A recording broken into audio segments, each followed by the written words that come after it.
meeting tour of the Culver Redevelopment Commission. Let's start by taking the roll. Jenny, Yes. please. Sue Jones. Here. Marty Esteban. Here. Sally Ricciardi. Here. Jerry Silent. Here. And Jenny Lindquist here. As well as Karen Schumann, our non-voting member, and town manager. Okay, so before we get started, would you please join me in muting your cell phones? And would you also please know that this meeting is being recorded for rebroadcast on the Town of Culver YouTube channel. Your participation in this meeting is equal in consent for you to be part of that rebroadcast. Who knows, you could become a star. All right, let's do the Pledge of Allegiance, please. I pledge allegiance to the flag of the United States of America and to the republic which stands one nation under God, indivisible, with liberty and justice for all. Okay, welcome. That's good to see you here. First order of business, or next order of business, I should say, is approval of the minutes. And Jenny, what we have is Special meeting minutes from April 30th. Your 17th one will do minutes. okay. So we'll defer the April 17th regular meeting minutes till the next meeting, since we have not had time to review those yet, but we have had an opportunity to review the special meeting minutes. Is everyone like me comfortable? And Yeah, I'll make a motion to. Can we change the spelling of my name? Yes. Did I put an H under one of them? It happens all the time. There won't be an H on all of them. It's just at the beginning, at the end, you got it. You have to search and replace it. I missed one. You got it just at Hey, the. Sally, you motion? yep. To approve. Is there a second? Motions and Ms. Jones seconds for approval of the special meeting minutes for the special meeting held on April 30th. All in favor of approving those minutes, signify by saying aye. Aye. Any opposed? Okay, we've got approved minutes for the 30th. All right. I'm caught up in the moment. New business, I have nothing listed under new business. All right, so we'll move along then. The public meeting of Dunes Residential Program Allocation Area number 3. Let's see how we're going to approach that. So tonight I'm intending to call for a motion for this group, the CRC, to adopt something called an Amending Declaratory Resolution. So this involves the residential housing program that we established last year, informally known as the Dunes Project. Because this declaratory resolution involves the commitment of tax increment financing dollars, we want to allow for citizen input, especially input from what we call overlapping taxing bodies, other tax units that are impacted when we capture and use TIF dollars. Those would be the school, the town, the township, the library. They all have a stake in this. This is actually a public meeting. It's not actually a formal public hearing. What we do want to demonstrate is that we allow the public an opportunity to weigh in on this action as we take it.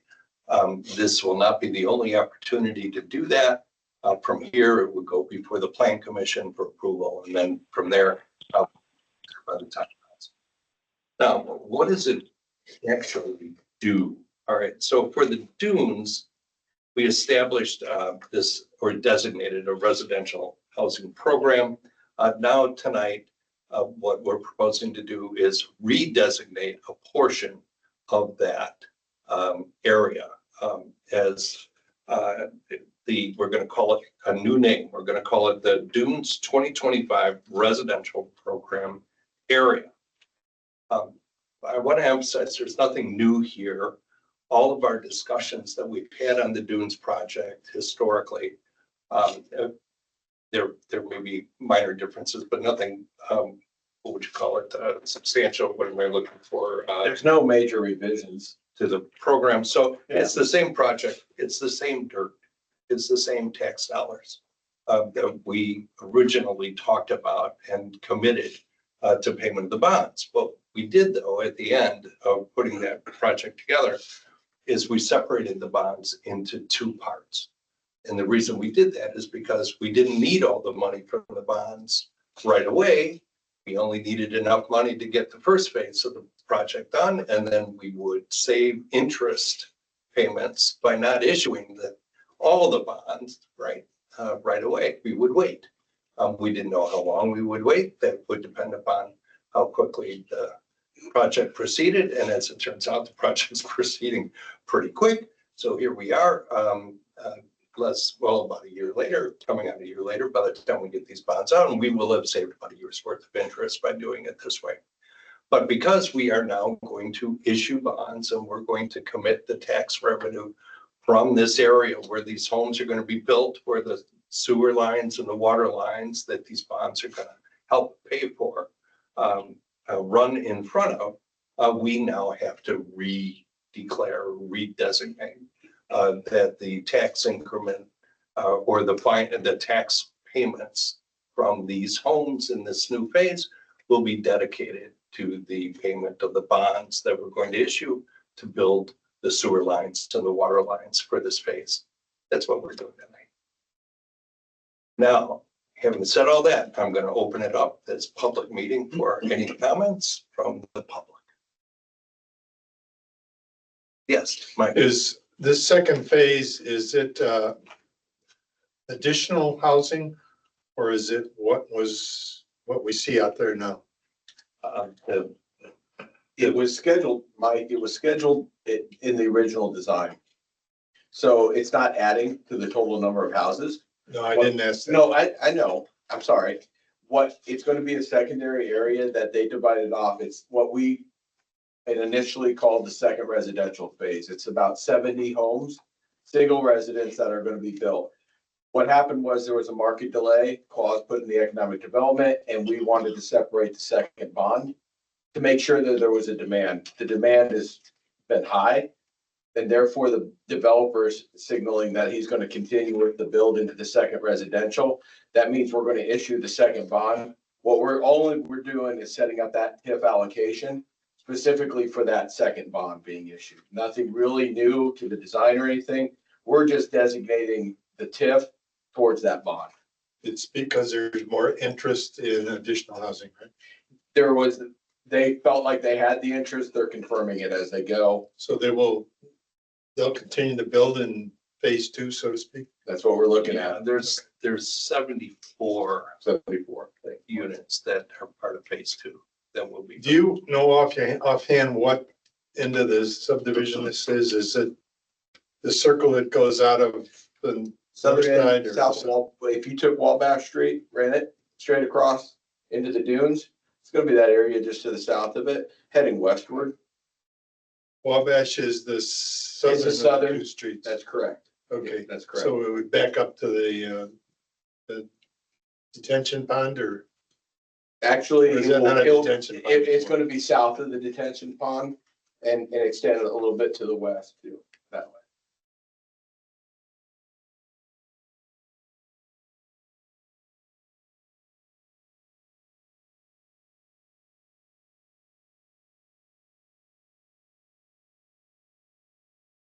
Is that okay, Mike? You got what you need? that's fine.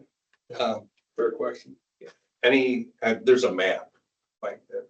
Yeah, I've looked at the map, and that's where I was wondering where additional housing would come in at this point. Mike, real quick, what's the address on Lake Shore? Pardon me? What's your address on Lake Shore? 506. Thank you. Didn't introduce myself. What's your name? Son of a gun. Other public questions, comments? Yes, sir. Don Baker, 604 South Main. So not so much about this particular action, but just in general about the project is that we're still dealing with the second site plan that was presented about a year ago with the 300 or so units. Yes. Anything major changed with the project? I'm going to defer to Kevin on that. No, the one thing that they're discovering is that as demand increases, it's becoming more nuanced. If there's any changes, that it might be a different house style here, a larger here, maybe a little less duplex. The number seems to be pretty consistent at 308 right in there where the build was. They're realizing as they put in the storm and water, there's some adjustments, but no real indication that they're changing the project in a major design. And the other thing too is they would have to approach us to do it, and they haven't made that request at all. So they've been very compliant and forthcoming. The communication has developed and becoming stronger as we move forward. So any changes would definitely, if they were thinking changes in the second residential, I think we've had that conversation already, and they're not. It's interesting to see the plan come out. So no, not really. Thank you. You're welcome. Thank you. Does this bond have the same terms as the first? No, same interest rate, different term. 6.5. Yeah, the first bond I think was 17 years. This is 20-year bond. Or it's vice versa. One is 17, one's 20. Right, and they're both scheduled. First one was 17, this is 20.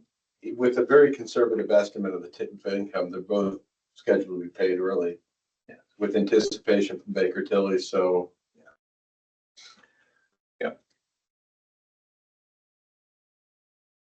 Any other questions? Thank you for them. We remain available, for any, doesn't have to be at meetings like this, right? So let us know.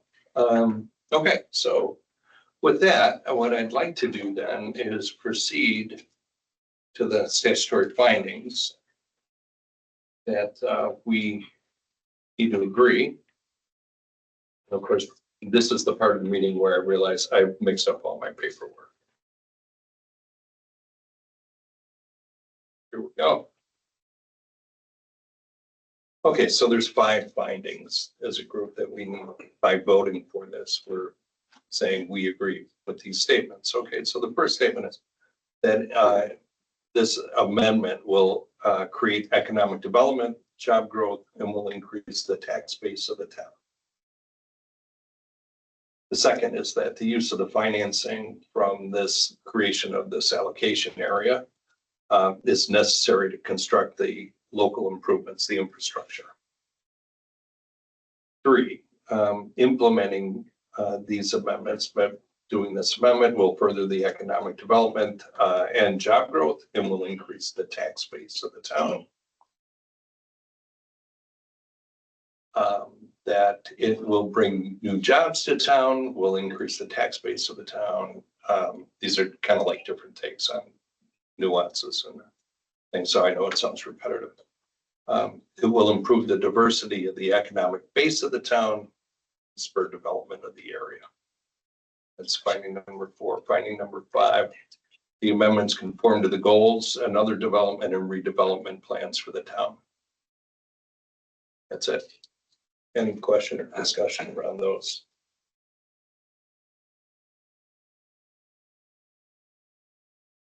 Any further comment? Yes. Is there any marketing that's going on which is being specifically, are there any groups or types of people who are being marketed to increase the economic development, jobs, and tax base and diversity improvements? Like, are we marketing Specific to this project? Yes. Just kind of like in Which general one? for Culver? specific to what this conversation isn't about? Yeah, so the developer is, we looked to the developer to do the advertising for the project. We believe that because of the range of the housing costs and types, right? So there's a lot of rental, 2/3 of the units are apartments, that it will provide workforce housing, because there's just not a lot of affordable apartments in town right now. So we're hoping a lot of the people that work in town will now be able to live in town. I just mean, is there a marketing? We plan or- are part of Make My Move, a regional with South Bend, Elkhart, and us. That is about attracting remote workforce. And that is potentially to expand to non-remote workforce here in the near future. The best we could do, if I may. Yeah. About a year and a half ago, I went to a conference up in South Bend that was a consolidation of regional developers, bankers, financiers, and in the housing industry. And it was ranging from diversity to market price housing, and it was a comprehensive discussion. What I did was I took the plans at the time, they were plans still, up with me and introduced it as a market price, market-based housing development.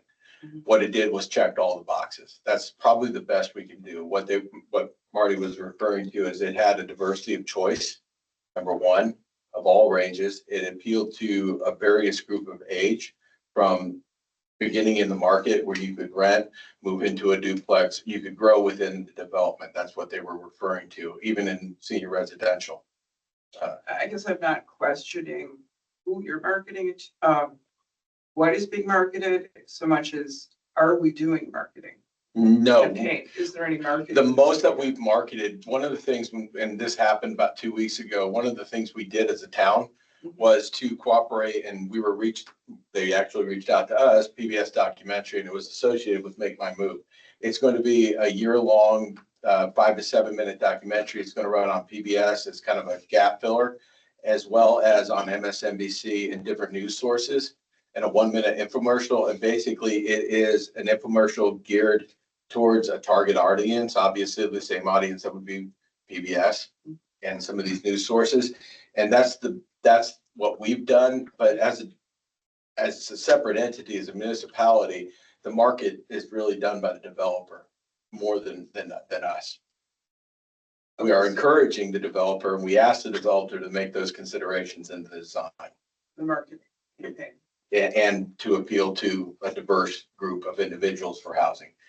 And the developer presented a design that does that, in our opinion. Can I have your name and address? Mary Markey, Markey. I don't really want my personal information. Okay, on the- yep, no problem. Thank you. You just say you're a resident of Culver. Culver Township, Oh. Culver, unincorporated, and East Lake Shore Garden. Fair enough. Other than that, I can't. Thank you, Mary. Anything. What I would add to that is the developer had plans, I don't know if they still do, to open an office in the Collins building here on Main Street.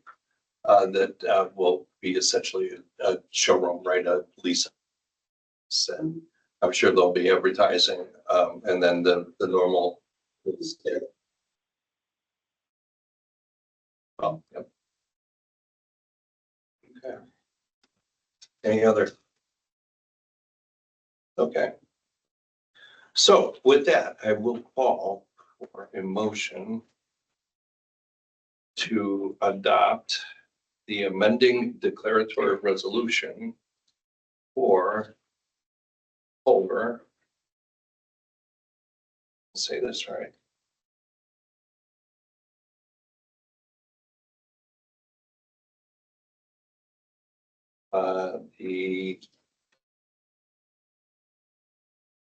Where did I miss it? The 2025.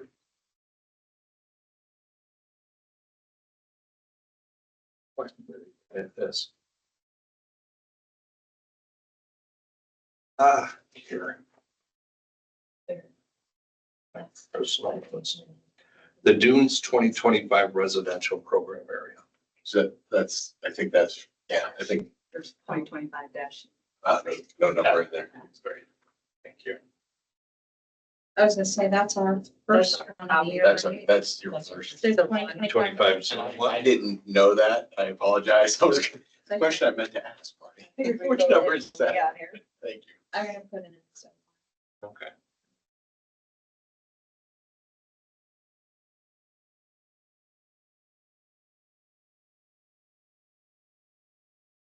Make a motion to approve the amending declaratory resolution Thank you, Sally. as read. Thank you, Sally. Is there a second? I'll second. All right, I have a motion by Ms. Rishardi and a second by Ms. Jones. In favor of approving the amendatory declaratory resolution for the Dunes 2025 residential program area. All in favor, signify by saying aye. Aye. Any opposed? Okay, step one is accomplished on that. Thank you, everyone, for your help. It didn't hurt too much. Main Street renovation project update. Kevin, I think we're going to start with you with respect to working on a request for proposal. Golden. Make fun of it. You're nice. Should be. Hopefully, yeah, I get it. Got the number right. Worked on the draft for last meeting, shaping the draft more and more. Certain things are becoming apparent to me as I do my research and looking towards other RFPs. We are somewhat unique. The background is something that I've rephrased, borrowed key lines from our comprehensive plan. One of the things I think that we are positioned strongly in to do an RFP for development is that we have the comprehensive plan. Many of the RFPs I'm seeing are approaching it beginning with doing a comprehensive plan. So I think we've done that. Therefore, we do not need to reinvent the wheel.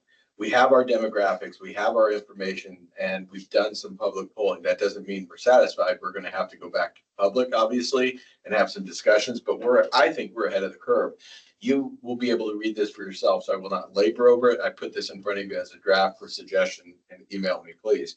The target areas were very brief, and we're calling it Papas and Pinders, but I thought that would probably take way too many words to explain, and why is there no Pinders anymore? So we, and maybe nostalgic for the salad bar, and I wept on this document. It is about foot traffic. It's certainly about Main Street and Lakeshore, not exclusively, but the focus is there. I'm going to wordsmith target areas that are also, I wouldn't want to use the term secondary. There are also corridors associated with Jefferson Street, for example, is a corridor we need to take a look at. School Street is another corridor, I think, of interest. As we move southward, we're obviously going to have to understand Main Street differently, and there's going to be some design elements there. However, for the purpose of this draft, I focused on the main target, right? We use the word target, and that's right now the conversations around Lakeshore and Main. However, not exclusively, and I want to make sure I emphasize that. The scope of work down below, I think, is probably the most valuable. What are our expectations? What do we need? What do we not need? I think that we need to review and analyze the demographics, but I certainly, like I said, we don't need to go out, I think, and collect more data. That's up to them to decide. However, I think we're going to get it. What I'm interested in is trends and forecasts. I want a fortune teller. I want somebody to tell me not necessarily who we were and who we are now. I want to know where they see us going. And I think that's the most important part of that data. I want probabilities. I focused a lot of these scope of work around our comprehensive plan. It's outlined in there. There are priorities in there, and I think we need to replicate those, and we need to be able to see them from an RFP coming in. And I think it's a beautiful thing to be able to measure the quality of the RFP, the proposals, and assess them based upon their ability to address what we've already done within our comprehensive plan. Definitely, they're going to have to review and analyze that comprehensive plan, and I'm going to want to see certain dimensions in an RFP. I think you guys do too. I want to engage in a current SWOT, right? What are our strengths, our weaknesses, our opportunities? I want analysis of that. I want to see that specifically focused on the local economy. As I kept working, I think there are two components to this. There is actually three, I apologize. I think there's the actual structures that we need to address, a physical landscape, if you will, streetscape, buildings. Are they tear downs? Are they rebuilds? Can we transition residential to commercial where there's opportunity?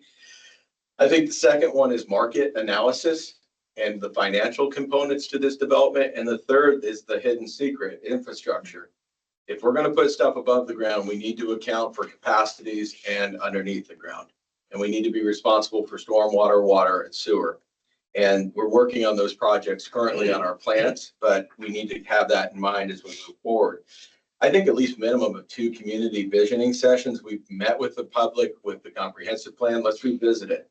Let's see where they see us going. That's always an interesting thing to do in Culver, but I think it's something that's healthy. I emphasize the word down below, prepare a customized economic development. What I'm finding is with some of these packaged consultants, you're going to get a package deal. I don't necessarily, I'm not too interested in a packaged approach. I think it has to be nuanced to Culver. I think it has to be customized to where, not necessarily where we've been again or where we're at. I want to see where they see us going. To me, I want them to anticipate, identify a market and tell me how that market's going to get here and how it's going to hopefully address our number one goal in my mind as a town right now, and that is encouraging full-time residency. That is the number one target that I pass things through. I hope Redevelopment Commission does too. When I was thinking, at least when I was writing this, that was where I was at. You can continue to read for yourself. There's target sectors for future development, business attraction and retention. I think that's important. How do we keep what we've got? How do we bring new? Financial development. I want capital stacks and I want to know what kind of incentivization we can do. Infrastructure analysis, I think, is important to be included, not necessarily to an expert level, but at least something anticipatory, like what our capacities are going to look like in the future, at least address them inside the model. Existing conditions, drawings, that's something I ripped off totally. I will admit it, I am guilty of plagiarism, but I liked it. Is analyzing existing conditions and making it visual, conceptual design. Where do they see us going? I'm a picture person. I want their vision. I want to see it. I want to see somebody thinking big. Sure, we can develop Osborne and we can go across the park, but how do you infill? How do you turn the corner? What do you do with Jefferson? What is the vision for 10 and continuation of development out there? The final design documents is condensing. Deliverables are still in a very malleable format, if you can tell. I've dashed them and they're still being worked out and I'm researching more and more on it. And a timeline obviously can't be created until, and I just added this picture because I feel like any document without a graphic. Getting black and white really done it wrong, but that's the target area for now. And again, it's not exclusive. This continues to be a work in progress, but I need your feedback. And I would solicit anybody in town that has ideas to provide, because we're going to have to put an RFP out there if we are going to proceed with this. It's really interesting. There's been mixed feelings on this for me as I'm writing and reading and researching. We've done a lot. We're almost to a point where I asked the question, do we really need a consultant? But when it comes to the economic component and how to be able to predict market trends, to identify possible markets we're missing, and to use the data we've collected to be predictive, I think is the most important part. How do we transition the lake community into the market community here? And I feel like we're lagging behind as I keep reading more and more. Not lagging behind in the sense that we don't have business owners trying. What I'm saying is I think we have a market in front of us that I'm not necessarily sure we're capturing. And I anticipate a larger market, hopefully with the Dunes housing of residency, that we can also anticipate and capture in a future development. These are thoughts. I'd appreciate your feedback via email, if you will. That way I can read it. Yeah. Off the cuff, Yes. I like that there's mention of working on engagement, the SWOT analysis, et cetera. And I think at some point in here, we want to cue them up of some of the stakeholders we want involved. So I pulled that section out. That's interesting. Yeah, that they're addressing, academy, lake, merchants, other non-retail businesses as well. Like, the other thought is, like, usually when you're doing like a comp plan or an economic development plan, you have that advisory committee that the consultant is working with. We've suffered from getting some of the business owners to participate just because they're wearing multiple hats, right? And they're extraordinarily busy people. But also the visitor center, and then as one of the deliverables, we might, I'm thinking about visitor center here and develop Culver. Yeah. Have them deliver also a marketing plan. I know we're in the midst of how are we going to recruit for empty storefronts, but going back to Mary's point, one of the things that we lacked is how do we market ourselves? What are we embracing as a community? And out of all that public engagement, you have people in this community who go, we're a tourism community. You have people in the community who go, we're like a college town community because of association with 2 schools. And it would be, I think, in terms of developing an economic plan, also, how do we sell ourselves? Because sometimes we're good at planning our comprehensive plan, and we're actually have implemented 2 different comprehensive plans in the time I've been here. We've implemented all sorts of stuff, but we're not always terribly good at selling ourselves as a community. And so I think that we might think about that from a deliverable standpoint, but It's less, yeah. I like the idea of revisioning and having it so specific on economic development, because the last time we did that was right before we did the comp plan, and that was just internal to Culver with stakeholders, and I formed the Crossroads Culver team that came out of that worked on the comp plan so hard. So it's been 4 or 5 years since we had Cheryl Morphew do the economic development workshops with us. So timing wise, I think this is really good to kind of come full circle and create a much more specific plan for Main Street. But off the cuff, I'll send you an email. It will take me 2 days to read it, but I'm not. I think it's good. I think you did a good job, Kevin. I think that the problem, as everyone knows, is we're so unique with the academy being a small town in the lake, and finding the right advisor, consultants that can make something out of what we have and the efforts everyone has made. I think that's the difficult part, because everyone's got different ideas of where they think this town should go. But I think this is a nice piece that will hopefully bring us some good.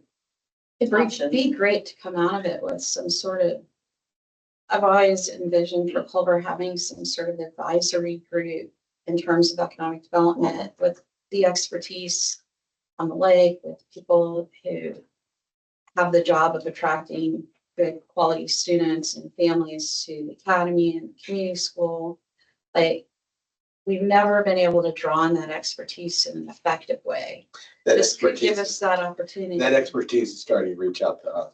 Yeah, And I think, I can't say unprecedented because I have 2 years experience, but a very active way is coming, and it's not about money, it's about knowledge. yeah. The second assumption I'm wondering, and going back to the market a little bit, a question. We've been working under the assumption that we can't survive in the winter. And I don't know, I'm curious if that's actually true economically anymore. In the last 8 years, I know I'll be a horse here with this, but in the last 8 years, the relationship with the Academy of the Lake has changed.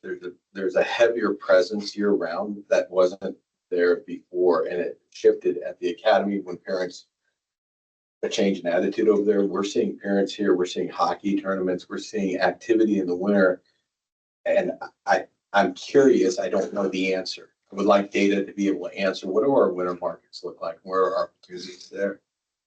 And services obviously are one of them that I think of, but I think there's some great questions to be asked on a marketing level. I would suggest thinking about a review of the zoning ordinance and, I left it out, thanks, Mike. what changes might be recommended, particularly with respect to absentee owners. Yeah, that might actually fall under the incentives that I just kind of blanketed everything, but maybe not. It's more about encouraging growth, But separate section maybe for zoning and, okay. Yeah, because they'll look at that. We've said for a while, we need some major updates to zoning because they don't really align well with previous vision, comp plan. So even if we say we want to do something, if your zoning isn't matching up to it, I think plan is looking at it, but I think Yeah, and it's more for consistency issues and legal issues that the town has dealt with. It's more about, in one place in the zoning ordinance, it says this, but over here it says this. Take any example like fences. Over here, here's what it says. So that's probably more for like the issues plan commission has had and not so much about comp plan and vision and future of Culver. there's a lot of towns that are seasonal in nature, right? That are seasonal economies that, 100%. you know, and we want to learn, you know, what solutions they found, I think, and as well as towns that have a lot of people that own property that don't live there full time, and how they still manage to grow, you know, with that. But I agree, we've come a long way, but there's people that know things we don't, you know, we just need to find that group like that. Help us see it. And have the right, and have the questions. And again, I think it's interesting because you can go back to the comprehensive plan and change a lot of those questions. And that's a strong, I think that's a strong indicator how well it's written. Right? You can write, and not necessarily our goals within that plan, but what you can do is find sub questions that can lead to that and create a pathway to that goal. By answering those questions, I think you can get to that goal. It's just going to take some work to doing that. So Yeah, we do. most comp plans, like the economic development section, is 3 paragraphs. And we really put a lot more planning and thought into Culver's future needs than that. And then this was one of the direct results of that was, boy, we need a plan for Main Street that dives way deeper. I think it's great that we're at the stage of going there next because we've sort of been in this planning stage. Right. Well, we're still fulfilling all of our obligations from the last plans and projects that are, you know, we're just now finishing the regional stellar plan and housing that came out of stellar and the dunes. And I mean, there's just a lot going on. So it's good for us to go through this planning stage again. And I think addressing Main Street, that was one of the #1 issues that came up with the comp plan, right? So kudos for getting us to this stage pretty quickly. Any thoughts from the audience? All right, oh, yeah, Being that I'm in 3 locations, ownership, there's a lot of, I'm hearing confusion, especially from family, who's in an ownership situation on East Shore Drive is a confusion about what's going on in Culver. And it feels somewhat underrepresented. And I think it's kind of a paradox when you have a beautiful lake like Lake Maxicuffi, the 2nd largest natural lake in the state of Indiana, that so many people who surround the lake are just simply not participating in activities happening here that involve the lake, right? Since we sit right on the lake, that it's kind of like whatever we decide to do could impact the lake, and they don't seem to have a their representation in terms of what's happening in this room, for example, is kind of minimal. Unless they go, I guess, I'm sort of asking you, do they go to the county level to figure out what's happening in the town of Culver? How does that? I mean, they could. yeah, it's a great point, because they're stakeholders, right? And we need to meet them where they are. You know, we can't just say, well, hey, we're here, come to us. So, in the comp plan, we did hold a meeting out at the Mexico Country Club, and it was very well attended, and we got a lot of input relative to the goals on the comprehensive plan, but we haven't gone back, you know, to say, okay, here's what we wound up with, and there's probably something we ought to do. I think they're good over at the country club of getting the word out and, you know, organizing the homeowners there. So, Well, the people in my family don't know anything about what's going on. Culver, I mean, unless they go to the township website, they're not notified. As far as they know. They've never received information from the town of Culver. I've just kind of given them information just from attending these meetings, but that's just one example. So, and being that the lake we're so concerned about the condition and the quality of the lake, that whatever we do here to expand, for example, the number of people using the lake will certainly impact those people as well, because they're sitting on the porches staring at the lake during the summer, and it might be more crowded on the lake. I don't know. Yeah. And is this going to be, how will this, maybe this was something you discussed in that meeting, I don't know, but how will this impact them? And I think the more that they're involved in the conversation, people on the lake, it's sort of an ongoing way. As we go forward into talking about zoning and top 10 and expanding the city of Culver in the direction. So that's all I'm requesting, is that we find a way to include people in these conversations. I am going to defend the town a little bit on that note, because I sit on the town council as well and was heavily involved in the comp plan. We intentionally did a ton of public engagement at farmers market, because a lot of lake people attend farmers markets. So we did 3 long weekends there. I personally stood out there. We also post on TGL, because a lot of people are signed up for TGL. There's like 1,500 homes subscribed to TGL, which goes well beyond our population. Lots of lake people are on that. So we try to communicate through that. Our website is also not static. We're a dynamic site. We even added recently town manager notes. So there is an effort. We advertise all of our agendas there, all of our events, all of our activities. And we did intentionally reach out when we did the comp plan to try to engage Culver academies, Culver community, lake, etc.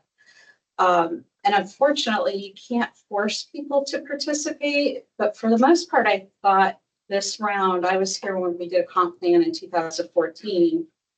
And the difference between engagement on that one versus this recent one was like night and day. We got a lot more public input. And I think part of it was changing our strategy about where do we engage, where are people going. We also did individual group stakeholder meetings where we asked Culver Academy, send us your reps. We asked some lake people so that we would, beyond this Crossroads team, which was kind of a makeup of the community, we said, let's go past the makeup of this 25 people and do some focus groups. So to me, we sort of embrace that concept of engage and get people anywhere you can to show up, even if we have to go to, events. And we try not to do those things in the winter months when nobody's here from the lake community. And with Culver Academies, we found that if we call their administration and say, can you give us 3 people per focus group and make it part of their business hours? Like, they don't get in trouble for volunteering this time. That was really effective. And then Karen Schumann provided people from the community school for those same committees. So I realized there might be an appearance of that. But I think we go well beyond that. And I've worked with communities on comprehensive planning. Maybe it has to do with the historical reality of the taxes and where the taxes go. And that those people who feel that their taxes entitle them to representation tend to represent, here, because under our constitution, that gives them the rights. Yeah. And Now, I if think you're not really your dollars entitled- tend to go to the township and the Right. county. And if you're Yeah. not really entitled because your taxes don't represent you. Yeah. You might not feel comfortable. We just don't see it that way though. Like Okay. I think we truly, and I've been around local government here for 20 years now. Our approach has been that lake is our number one asset. And there's expertise on that lake that we would love to have a voice in the room any way we could get it.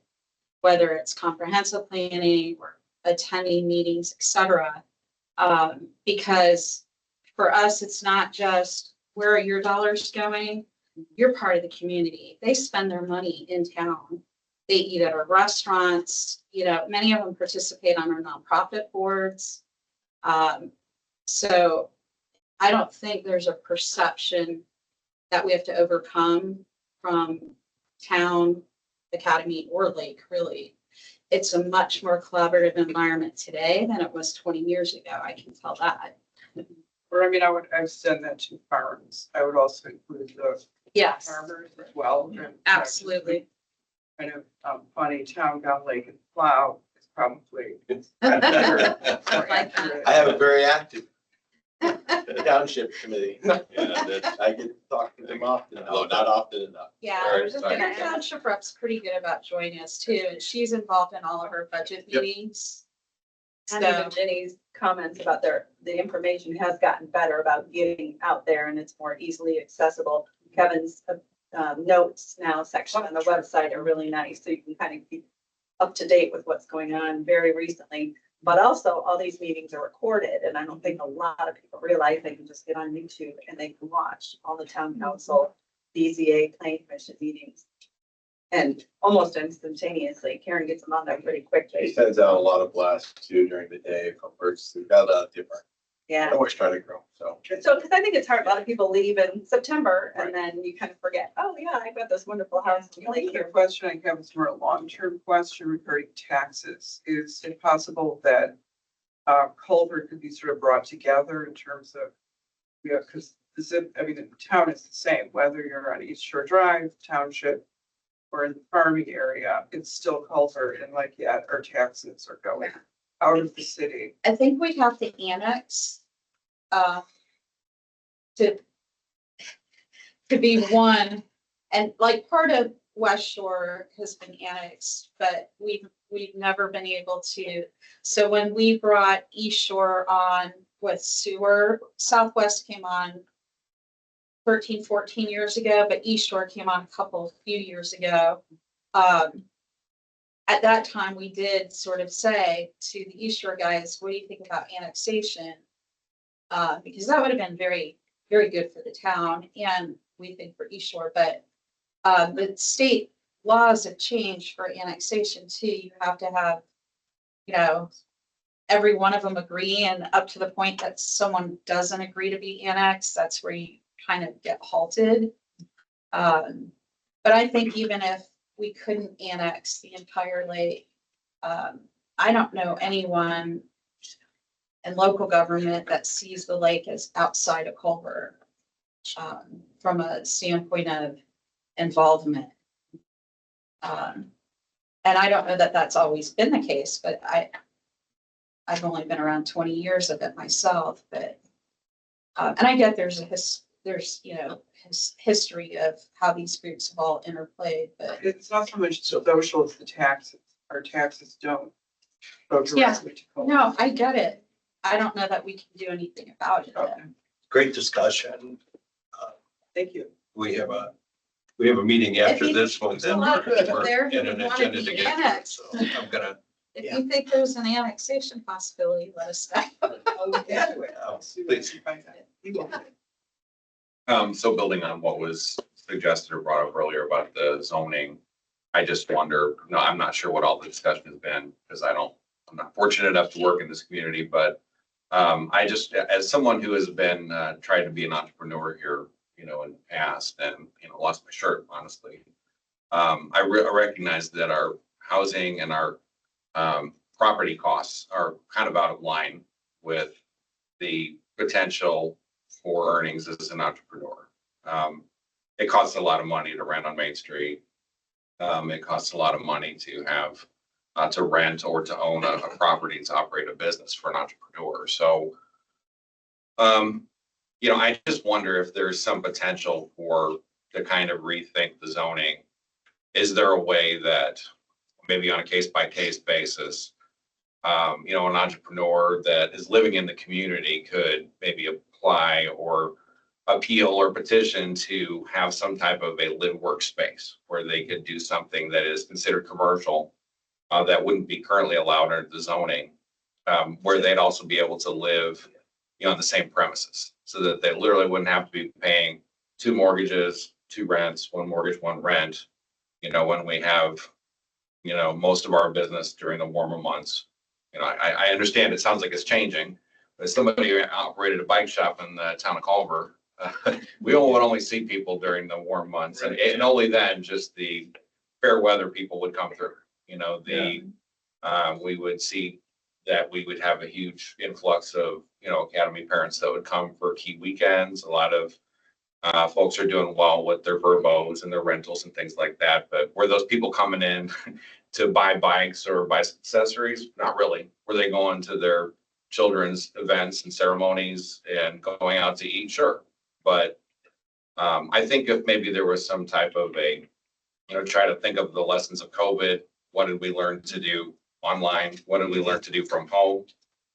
And what could change? Because I know when I was looking to start a business and had to approach the plan commission, the zoning was pretty clear. If you want to run a business, it's got to be in a commercial space. So therefore you're paying a rent and a mortgage.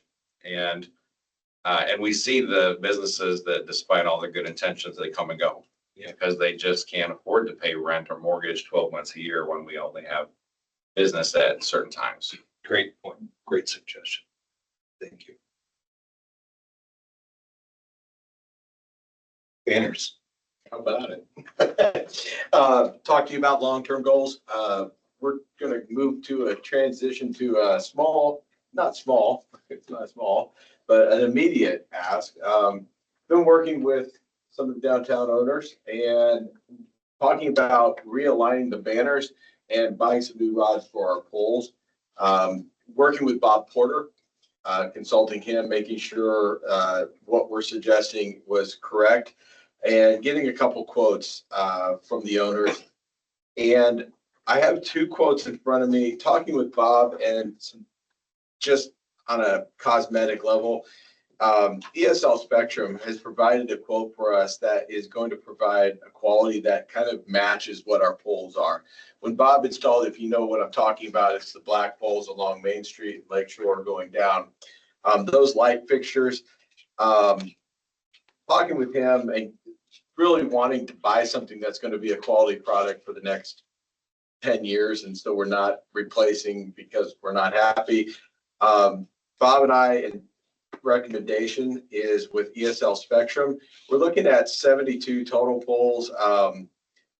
The bids are the quotes, excuse me, not bids, are a bit rough, but they came at $24,480 for the comprehensive for the poles, with an additional banner quote that at 4,000. You'll apologize when I fumble through this for a second. 4,434. So roughly about 28,914, roughly change maybe. I think that would be what I'm requesting from the redevelopment. It would be up to $29,000 for banners and new poles. I'd be more comfortable phrasing it that way. And then I would like to come back to you once we've made the order to report in the exact amount, and that way we're responsible for it. But I'm going to ask for a motion tonight to replace the banners and the poles that we have. These would be year-round banners. They're larger than the ones that are currently existing. They are singular. They fall in line with our message with the visitor center. I think I printed it out. Unfortunately, don't have it on the screen, and I probably did not have it on me. I thought I can send it to you tomorrow. I apologize. Nope, there it is. It's a shop dine. We're not 100% with the flowers, but they're thinking shop, dine, and stay as kind of the model for this. I'm still getting some feedback from the business owners on how that's going to look, but the size is also going to be much larger than what's currently there. Bob would like to also realign those poles. He's getting them snapped off when they're out in the street. He would like to turn them on the other side of the pole to the inside on the sidewalk as we do this. We're also going to, with our Lakeshore project, we're anticipating an increased number of these. We built that in because we're going to put some additional light poles along all the way to 10, from Academy Road to 10 as we do that project. Are those the colors of the logo, Kevin? I can't tell from here, but. Yeah, it's roughly, and I'm still talking with Susie, trying to get locked down and getting a lot of feedback from downtown owners, but that's where we're at. And I just think it's time to, I want to try to get this moving because I want to put a punctuation point on this, if you will. And there is a need. I think it's time to improve that look and get something that's universal. And when Marty and I, if you don't mind. And please. Bill Clevenger met with the downtown owners. This was one of the first kind of immediate requests Yeah, that they made of the town. it was 2 years ago as well. And it's so, longer overdue. yeah, and I like to think of this twofold, if you will. Number one, it's a cosmetic optic for the town, and it creates a flow from the beginning of 10 all the way down through Main Street. That's universal, and we're accounting for Jefferson as well. The second thing is, I like to think this as kind of one of those spearhead projects that initiates our downtown development and starts building those groups and dialogue going towards it. So I know it's probably a little too optimistic, but I think at least this is something we've been able to cooperate on. It's been good. And the merchants are kind of working on that design. They are, and I think they're locked in, but again, I think if we ask for up to 29,000, we're gonna be able to get the product that's gonna be quality. And I think they'll be able to work within that budget. How many poles do we have now? I did a head count, and that's how bored I was on my golf cart. Right now, the pole wise, let's do this. We would be adding 4 new poles to what we have, and I lost count of how many. Pretty close to it, yeah. And that actually, and I'm sorry, Sarah. Number one, and we did count because we do have gaps with the metal poles. Yeah. Where there was an opportunity to attach to an existing utility pole, which we can do with these, we built that in, so we wouldn't have to put an additional, and it creates that flow. We kind of staggered it to across the street back and forth. So what we're trying to do is avoid long gaps without a banner that looks awkward. The banner price is actually really good. Yeah, that's because years ago, I think we paid, remember when we did all the school banners, I think we paid like 8,000 Yeah. for those. And Susie mentioned something last week that price was kind of in flux a little bit, but I think she seemed confident that we can get our banners for that price. So this is also going to be, we're going to replace the signs out on 17 and 10 as well as we move forward. So there'll be a secondary ask, but that's still they're still in the process of trying to give me a quote on that. So we'll hold back on that. Yeah, if we wanted to change out signs at Christmas or, for, if there's a big, 40-year, 50-year reunion of, celebration of the schools or whatever, we could adjust these, I'm assuming, for other banners. We could, our existing banner stock, I haven't really, I'm speaking out of turn here because I haven't investigated what we have and how that would fit with the size. Would we have to order some? Maybe, I don't know. Yeah, I'm sure we'd have Sitting to across from order Cherry it. right now, knowing he's the guy that's probably gonna be in the back truck doing it, I don't want to answer that question, no. But I don't know, Jenny. I suppose you can, yeah. Okay. Yeah. I just want to be That able was to, the if original we had to intent. change Yeah. them out, we could change them out. Yeah, it's kind of interesting. They went from that in my conversations to something that's universal year round. That just stays in place and is consistent. And I think if you're doing the labor, putting them up and down, and that's a It'd be nice. nice if it also had like fine Culver on it or Yeah. just something that, Kevin and I talked about that. Website address. yeah. And We needed to somehow relate to the branding that is in place. So That- I recognize the branding that we've got is absolutely all over the place right now. And at some point, we need to a universal brand. bring that together, Yeah. It's a but bit, to just add yet another, it's a bit busy It's- looking. This is, and I'll revisit that again. I really would like to see us stay with our brand that we used for the comprehensive plan and Yeah. that we're really starting to rally around. I bet Maycog would take that and give us a design for free. I'm guessing they could take the concept of that, use the colors of our logo and our comp plan and visitor come center back with director, something that they would like. our development Or, yeah. over visitor center Yeah, we do director it. that we already pay.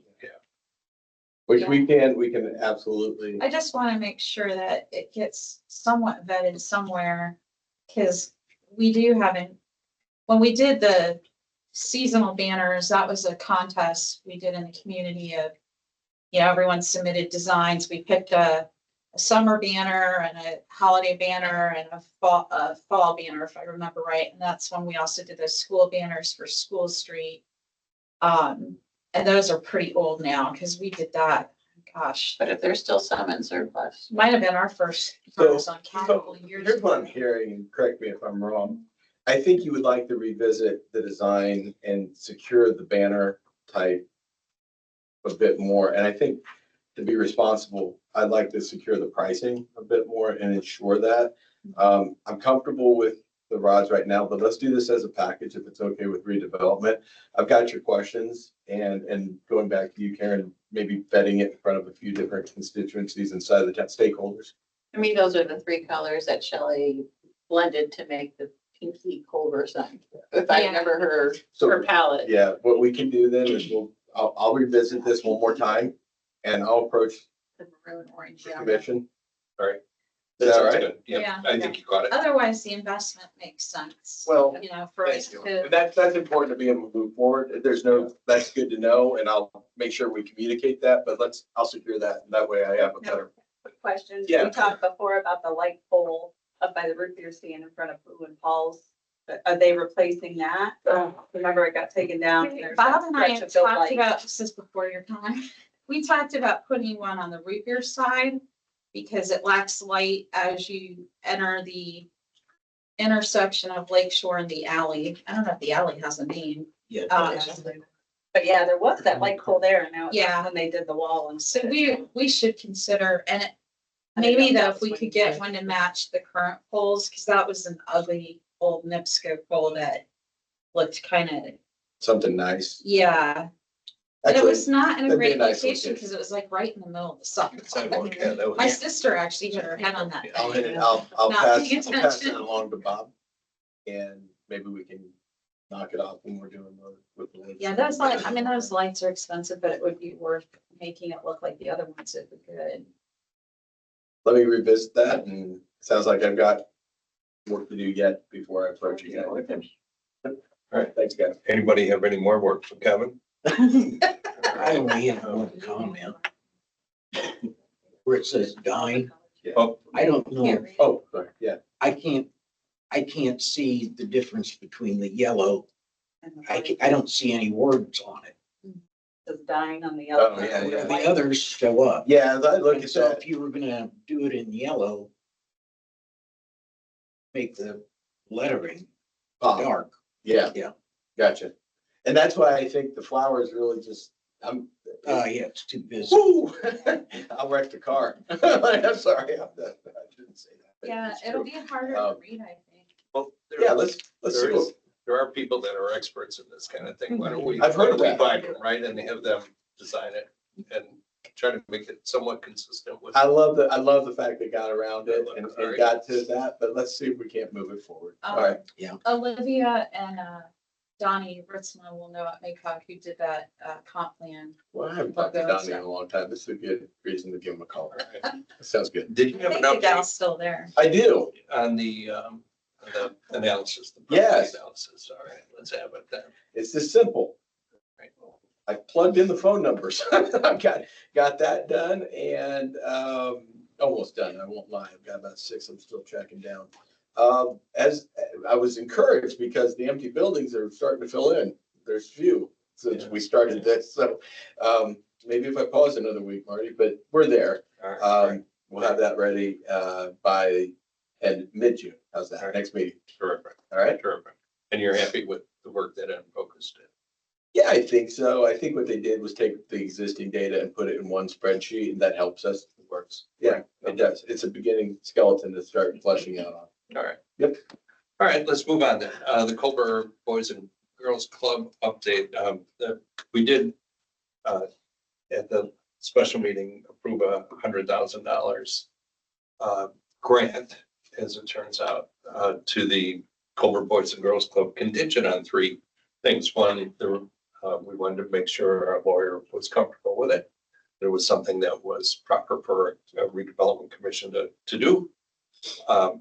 I can say that our lawyer has agreed that that's the case. And so we're good on that front. There was a financial review that we wanted to conduct. I have not received any financial statements. Cheryl Bird said she will get with you, but it won't be till after parent weekend or alumni week, whatever this weekend is. Okay, all right, so she wants to do one-on-one. That's fine. It's probably gonna be an email, I'm assuming. Oh, But okay, she'll get it to you. okay. Well, I understand sometimes people, don't, you take notes, but no copies kind of thing, and that's fine too. Yeah. Good. All right, and then, any updates on how the discussions are going on the grants with our regional partnership or Lilly? So at this point, the update for the application for the Lilly has been sent to them to get feedback on. 3 bids were received for the building out of the RFP. Those are now under review for, Are they in the ballpark, can you say? most likely there is a need to raise somewhere between 5 to 800,000. On top of what? Yes. On top of what's already there. The 1.5? The only potential caveat, and it's on a new building teacher's instructor willing to work with a potential contractor to potentially cut cost of labor because we use high school students in the construction process. My A lot of understanding, ifs to that, but just. right. My understanding going in is that it was estimated at all up and in about $1.5 million. And so you're saying it's 2 to 2.3? No, No. it's not that high. Right, okay, so the $500,000 there was always $500,000 that was gonna need to be raised, so, Correct. right, so it could be as much as 300,000 on top of the 1.5. Correct at this point, yep. So if I, just to be clear, 1.5 to 1.8. Correct. Okay. Yeah, Okay. yeah, okay. Good, thanks, and anything from Taryn, or were you talking to Brian at all about? I have not. Somebody was gonna call Taryn, right? I've been talking with Rachel, Okay, but okay, I don't have any feedback for you either, so. this Rachel. All right, great. All right, well, we'll watch that. Thank you. Well, let's move on to the financial report then. We all received the financial report from Karen. Thank you for putting it together. It's always great work. That was a really boring month. We got some interest income and we spent $46. So, yeah. So there's 849,000 in the bank. Total expenses year to date, 242,000. That's in line with the spending plan. And the projections we made the last year end. Are there any questions, discussion relative to it? If not, I'll entertain a motion to approve the April financial statement.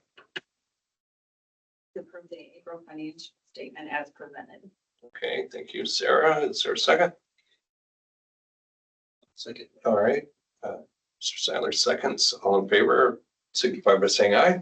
Aye. Any opposed? Sounds unanimous. Okay, so claims. We have 2. Oh, 3. Oh, I'm sorry, we do. Yeah, I just Okay. didn't have the invoice this one. Okay. So we have 2 Facade grants. One is at 109 Main Street. The other one is at Cafe Max. Those are the ones that were previously approved, discussed by this group. And then we have $400 from Town Post Network for the Visitor Center advertising in the Lakes magazine. So total claims expenses, $10,483. Do I have a motion to approve? So moved. Great, thank you, Sally. Is there a second? Second. All right, thank you. Monroe, seconds. All in favor, signify by saying aye. Aye. Aye. Any opposed? Okay, we're good on that. So, public input, favorite part of the meeting, always. Yes, sir. And one thing, and I'll make it very quick. Jenny, the comprehensive plan, the data in that is really free dunes, right? Yes. So you, Yes. so what I'm thinking of as you're talking about things to do to I think the downtown really needs it. But what's gonna happen over a period of probably 4 or 5 years is there's gonna be 300 new doorways in Culver, right? Where do those people go for whatever services they need, goods and services? Do they go to Walmart in Plymouth, or is there something that can be done here? Example. Anyone use CVS? How often is it Dargis there? One day. Now, the girls do a great job, don't get me wrong, but he's not there. And it, obviously that means that it's not that busy. And I don't know whether something like that or what will happen, say with Park and Shop when you got 300 new doorways in town that need to get groceries. Is that big enough to handle it? Or is it, can these people be approached about this growth? The growth is going to happen. So that's a done deal, right? 300 new doorways are going to come into town. That's going to probably double the number of doorways, not the size of the population. But anyway, I think you really need to consider that along with what's happening with the dunes. One other thing, I think Al Collins has done what, 3 or 4 of these projects before.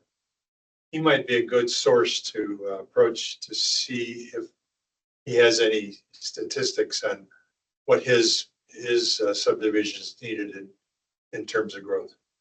I appreciate that last one, and I appreciate the first one too, Mike, because I think it resumes a point that I was making about the current data.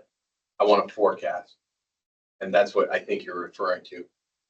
Yes. I appreciate that, Yeah. and I think I think you may have articulated it a bit better, and I might add that about the dunes in that specific section. Well, I'm hoping that those 300 people or 300 doorways will do things in town, buy things in town. Right. I don't know what that is. But, Appreciate that. I would say the Ace Hardware store is an example. That hardware store does one heck of a job. And so I've thought about this, and it's hard to find someone that would come to a small town like to do it, but Ace did it. The owners of that might be good sources to find out. Yeah. When we did, I think I love this point you're making because before we did the comprehensive plan and before COVID, we did the bear interviews with MCEDC at the time, where we went to each of the businesses and interviewed them. What's your number one challenge? It's so long. These interviews were like 2 hours long. And what was emerging from those businesses, one was great data. Like we learned one of the restaurants had 24 employees who do nothing but the delivery side of the business. That fascinated me because when I was a kid, I worked there. There were like 2 of us doing that work, right? So you've seen this growth happen there. But we didn't entirely know what their challenges were without those sit-down interviews. And that was one of the places where we heard over and over again, housing, right? And for different reasons, whether it was the academy or a retail merchant for a whole different reason, wanting housing and full-time residents. The theme of full-time residents, year-round residents became our stellar theme because of those interviews and all that public engagement. We haven't done the business interviews since those bear ones. And I want to say that was 2018, because it was the second year it was the first year we started regional stellar, Right. if I remember right. So, it's been long enough that we could get MCEDC to help facilitate that too, because they can play neutral party. And when they handled it the first time through, they would invite a random local leader, whether it was a council member or town manager, et cetera. One of us would attend the interviews because MCEDC took the approach, your local leader should be hearing this information Right. as it comes up. So we could redo that again, knowing it's 7 years later and post-COVID and It's a great idea. And prepare for it. I mean, they all need their haircut, right? They do residents, they need a banker, they need a lawyer. They need, you know, need dry cleaning, and maybe there's not as much as we used to, I know so, that. right? So, there's Yeah. some new businesses since then that have popped up and okay. What- Public comment, yes, Mary. Thanks.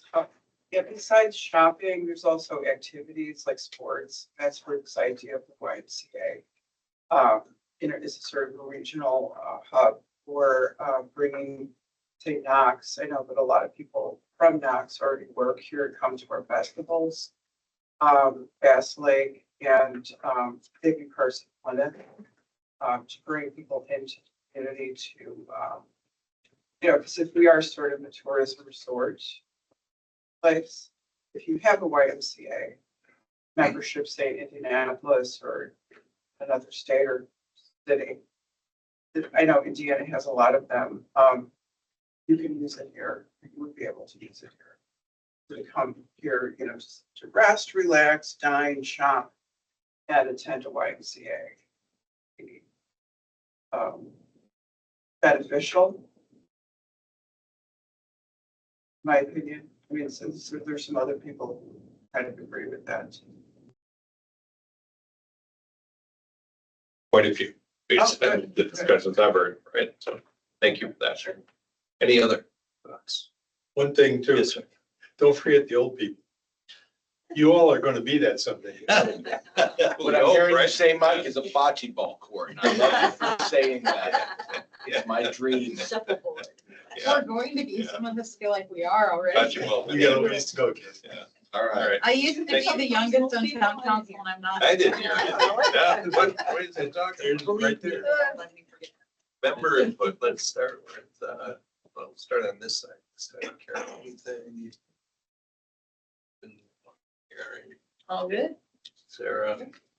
Alex, good.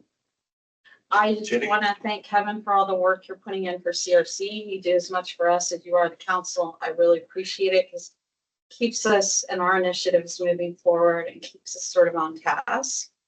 And the two of you, Karen and Kevin, show up for all of our stuff as if it's as important as anything else. And that's really awfully kind. And I really appreciate the dialogue tonight too, and having active people show up and converse with us, get us thinking and keep us on our toes. So that's it. Thank you. What's that? Jerry? Yeah. Ton of work done behind the scenes that nobody sees, so thank you. I'll add my thanks to Jenny's and then I'll entertain a motion to adjourn. So moved. Second, all right, all in favor? All right, let's go home. Thank you, everyone.